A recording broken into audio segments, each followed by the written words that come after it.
Episode 8 के start में miss बोक को वही ख्वाब आती है जिसमें दाहे ने उनकी खानदानी अंगूठी पहनी है। अभी भी सब कुछ ब्लर है। उन्हें ये ख्वाब फिर से क्यों आई? मिस बोक अपनी खानदानी अंगूठी देखती हैं। ये वही अंगूठी है। वीजो के पास्ट में जाने के बाद इलहोंग दाहे के पास आती है। हर बार की तरह वो इस बार भी उसे कहती है ये मौका वो अपने हाथ से ना जाने दे। दाहे उसे साफ साफ बताती है वो वीजो को पसंद करती है। उसने वेडिंग को खराब किया ताकि वीजो हर्ट ना हो, तो इलहोंग भी उसकी मदद करे और वीजो का पीछा छोड़ दे। मिस्टर बोक सैड होने के बाद क्लब में किसी और आंटी के साथ थे। रात को वो चोरी छुप के घर वापस आते हैं। मिस बोक उन्हें पकड़ लेती है लेकिन उन्हें शक नहीं होता। वो उन्हें बताती है दाहे ने उनकी खानदानी अंगूठी चुराई है, इसलिए वो सेफ का पासवर्ड चेंज करें। वो पासवर्ड क्या चेंज करे, मिस बोक ने कभी उन्हें पासवर्ड बताया ही नहीं। वीजो पहले सोना में दाहे के साथ वक्त गुजारता है। दाहे को छोड़कर बाकी सारे कोऑपरेट कर रहे हैं। ग्रेस वीजो को स्टॉक ग्राफ दिखाती है। ये स्टॉक इस वीक बहुत ऊपर गया है। वो अभी पास में जाकर इस स्टॉक के बारे में दाहे को बताए। वीजो जाने का ट्राई करता है लेकिन नहीं जा पाता। वो उन्हें बताता है पिछले हफ्ते उसकी शादी टूटी। सैड मोमेंट होने की वजह से वो पास्ट में नहीं जा पा रहा। उसे दाहे के साथ अच्छे लम्हे गुजारने होंगे। खैर दाहे के साथ रहने के लिए ये वीजो की चालाकी है। दाहे सबको साफ साफ बताती है ये सबके साथ खेल रहा है। वो अब भी कोऑपरेट नहीं करना चाहती। दाहे तैयार होकर अपनी डेट पर जाती है। इलहोंग वीजो को उसके पीछे भेजती है। दाहे अपने टारगेट के साथ बातें करने में बिजी है। वीजो उनकी तरफ चेयर करके बैठ जाता है। वो आदमी जाने लगता है। दाहे बड़ी चालाकी के साथ कॉफी का कप गिराती है। वो जल्दी से कांच को साफ करने लगती है, बिल्कुल वैसे ही जैसा उसने ग्वीजो के साथ किया था। दाहे ग्वीजो को बता रही है कैसे उसने ग्वीजो को फंसाया। ग्वीजो उनके बीच में आता है। वो उस आदमी से कहता है मैं इसका होने वाला तीसरा हस्बैंड था। वीजो जबरदस्ती दाहे को ले जाता है।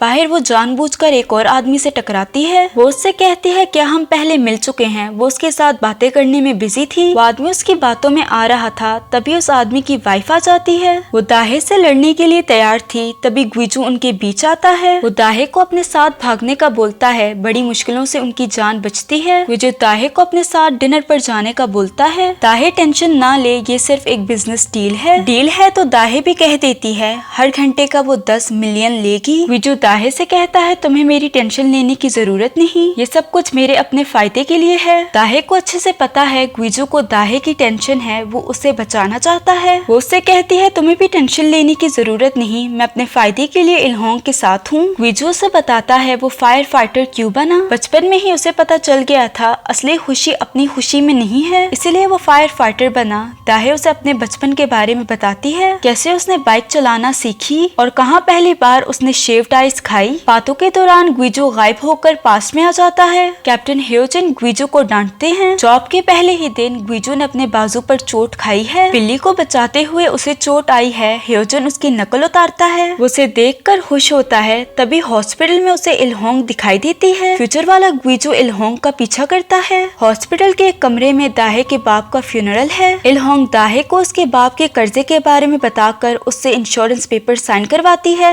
इलहोंग के जाने के बाद वीजो दाहे के फादर को रिस्पेक्ट देता है। वो दाहे के पास आता है। दाहे उसे देखकर बोलती है तुम कौन हो। वो जोर जोर से रोने लगती है। उसे देखकर वीजो की आंखों में आंसू आ जाते हैं। प्रेजेंट में दाहे वापस घर आ जाती है। वो इलहोंग को बताती है कैसे वीजो ने उसकी डेट खराब की। वो उसे ये भी बताती है नए टारगेट के साथ शादी करने के बाद दाहे इस बिजनेस को छोड़ देगी। मिस्टर बोक क्लब में उसी आंटी के साथ नाचने में बिजी हैं। मिस्टर बोक उससे अपना दुख शेयर करते हैं। मिस बोक ने हमेशा मुझे अपनी परछाई की तरह ट्रीट किया। आंटी उसे हौसला देती है। बातों के दौरान वो उसके कंधे पर सर रखती है। इसी दौरान आंटी का हस्बैंड आ जाता है। मिस्टर बोक उसे समझाते हैं जैसा वो समझ रहा है ऐसा कुछ नहीं, वो सिर्फ अच्छे दोस्त हैं। दोस्ती हो या इश्क, अब ये मामला कोर्ट संभालेगी। इस मामले को सेटल करने के लिए मिस्टर बोक उसे पैसे देने का वादा करते हैं। ग्रेस एक्सरसाइज करने के बहाने जिम में आती है। दोंगी को सीसीटीवी फुटेज से पता चल जाता है उसे गिराने वाली ग्रेस है। ग्रेस फुटेज देखकर भागती है। दोंगी भी उसके पीछे भागती है। वो दोंगी से माफी मांगती है। वो सिर्फ उसे उड़ता देखना चाहती थी। दोंगी कहती है ताकि तुम मेरी फुटेज बनाकर मुझे ब्लैकमेल कर सको। दोंगी उसे अच्छे से सीधा करती है। ग्रेस कहती है तुम जो बोलोगी मैं वो करने के लिए तैयार हूँ। दोंगी इससे सब कुछ ठीक करवाएगी। अगले दिन वीजो फिर से पैलेस सोना पहुँचता है। दाहे फिर से अपने नए टारगेट को फंसाने जा रही है। वीजो दाहे के साथ हैप्पी मोमेंट्स गुजार पाए, इसलिए वो ह्योंगते को उन दोनों के साथ भेजती है। दाहे चाहकर भी कोई होशियारी नहीं दिखा सकती।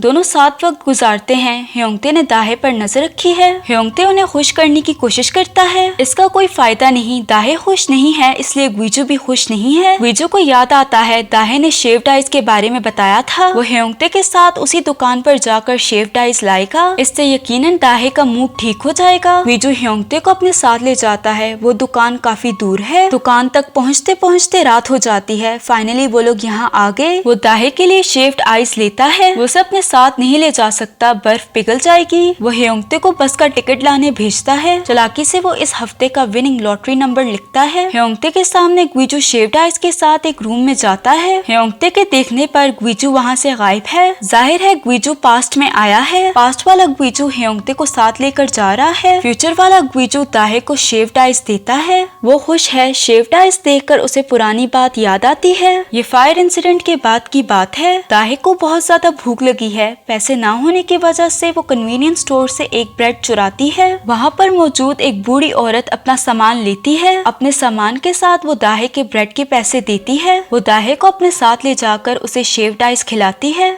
दाहे की स्कूल यूनिफॉर्म देखकर वो समझ जाती है ये उसी स्कूल की लड़की है जहाँ आग लगी थी। वो उसे अच्छे से ट्रीट करती है, जिससे दाहे की आंखों में आंसू आ जाते हैं। दाहे ग्वीजू को बताती है जिस इंसान ने मुझे फायर इंसिडेंट में बचाया था उसने अपनी अंगूठी मुझे दी थी। ग्वीजू के घर में जो सामान रखा है वो उसमें है। वो ह्योंगजिन की फैमिली को वो रिंग दे दे। ग्वीजू को लग रहा है दाहे को बचाने वाला ह्योंगजिन था। दाहे को भी ऐसा ही लगता है। ग्वीजू उसे इस हफ्ते का विनिंग लॉटरी नंबर देता है। जीतने पर उसे 2.3 बिलियन वॉन मिलेंगे। दाहे उसे इल्होंग के साथ काम करने से मना करती है। वो कहता है ये किसी और के लिए नहीं बल्कि तुम्हारे लिए है। इससे वो अपने बाप का कर्जा खत्म करे। बदले में दाहे अपनी खुशियाँ ग्वीजू के नाम कर दे। ग्वीजू प्रेजेंट में वापस आता है। ह्योंगते उसका इंतजार कर रहा है। उसकी पावर्स देखकर ह्योंगते को सदमा लग जाता है। दूसरी तरफ दाहे लॉटरी नंबर चेक करती है। वो लॉटरी जीत गई है। नेक्स्ट सीन में जिहान को साथ खड़ी गाड़ी में से म्यूजिक सुनाई देता है। उसे दोंगी की याद आती है। इस म्यूजिक पर पहली बार उसने दोंगी को रैंप वॉक करते देखा था। उस गाड़ी में और कोई नहीं बल्कि ग्रेस है। जिहान रेस्टोरेंट में बैठा है। उसके पास से ग्रेस गुजरते वक्त परफ्यूम स्प्रे करती है। परफ्यूम स्मेल करती ही उसे दोंगी की याद आती है। यही परफ्यूम दोंगी लगाया करती थी। ग्रेस दोंगी के साथ मिलकर सब कुछ ठीक करने की कोशिश कर रही है। दोंगी जिहान से मिलती है। जिहान कहता है क्या बिल्डिंग के ऑफर अभी भी उसके पास है? शायद वो अब उससे शादी करने के लिए तैयार है। दोंगी के एक्सप्रेशन से पता चलता है उसे ये बात बुरी लगी। दोंगी बहुत ज्यादा एक्सरसाइज करती है। उसे रिलैक्स करने के लिए ग्रेस उसे पहले सोना ले आती है। ग्रेस उससे कहती है मैं वेट लॉस और शादी करने में तुम्हारी मदद करूंगी, बदले में उसे आधी बिल्डिंग चाहिए। दोंगी बोलती है आइडिया तो अच्छा है लेकिन तुम मुझे अच्छी नहीं लगती। स्कूल के बाद कुछ लड़कियां इना का मोबाइल गिराकर उसे बुली करती हैं। इना के बोलने पर भी वो ऐसा प्रिटेंड करती हैं जैसे वो उसे नहीं देख सकती। ह्योंगते उन्हें ऐसा करता देखकर इना का मोबाइल उठाकर उन्हें दिखाता है। मोबाइल स्क्रीन टूट गई है। ह्योंगते को देखते ही वो डर कर चली जाती हैं। इना ह्योंगते के साथ फिर से पैलेस सोना आ जाती है। मोबाइल खराब होने की वजह से इना बोर हो रही है। वो इना के साथ गेम खेलता है। हारने पर वो इना के माथे पर हल्का सा हिट करता है। अब इना की बारी है। वो अपना चश्मा उतार कर उसकी आंखों में देखती है। दाहे घर वापस आती है। अभी दोंगी यहाँ से निकली है। अंदर आते ही उसे इना बैठी दिखाई देती है। इल्होंग उसे बताती है जब वो यहाँ आई तो ये दोनों गेम खेल रहे थे।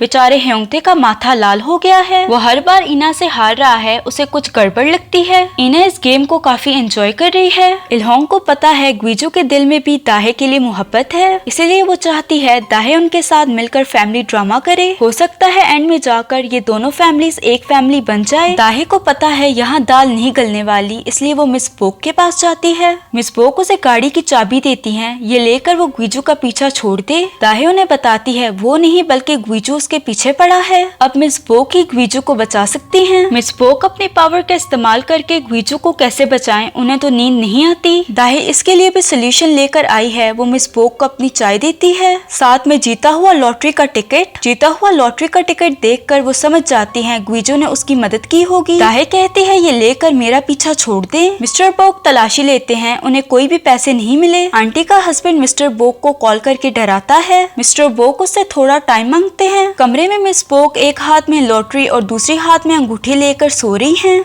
मिस्टर बोक जीता हुआ लॉटरी टिकट देखकर उसे चुपके से अपनी जेब में डाल देते हैं। इसी दौरान ग्विजू आता है, वो दाहे के सामान के बारे में पूछ रहा है। मिस बोक के कहने पर मिस्टर बोक ने उसका सामान फेंक दिया है। ग्विजू दाहे के सामान में पड़ी अंगूठी के बारे में बताता है। मिस्टर बोक बताते हैं वो मिस बोक के हाथ में है। ग्विजू वो अंगूठी लेकर सेफ वाली अंगूठी से मैच करता है। दोनों अंगूठियां सेम हैं, ये हमें पता चला नीचे पड़े मार्क की वजह से। इससे कंफर्म हो गया दाहे को बचाने वाला ह्योंगजिन नहीं बल्कि खुद ग्विजू है। मिस बोक को अंगूठी वाली ख्वाब इस बार पूरी साफ दिखाई देती है। हर तरफ आग लगी है। ग्विजू दाहे को अंगूठी पहनाता है। ब्लास्ट की वजह से छत टूटती है। मिस बोक डर कर जागती हैं। इसी के साथ ये एपिसोड एंड हो जाती है। अगर आपको वीडियो पसंद आई तो लाइक शेयर और सब्सक्राइब करते जाना। मिलते हैं अगली वीडियो में।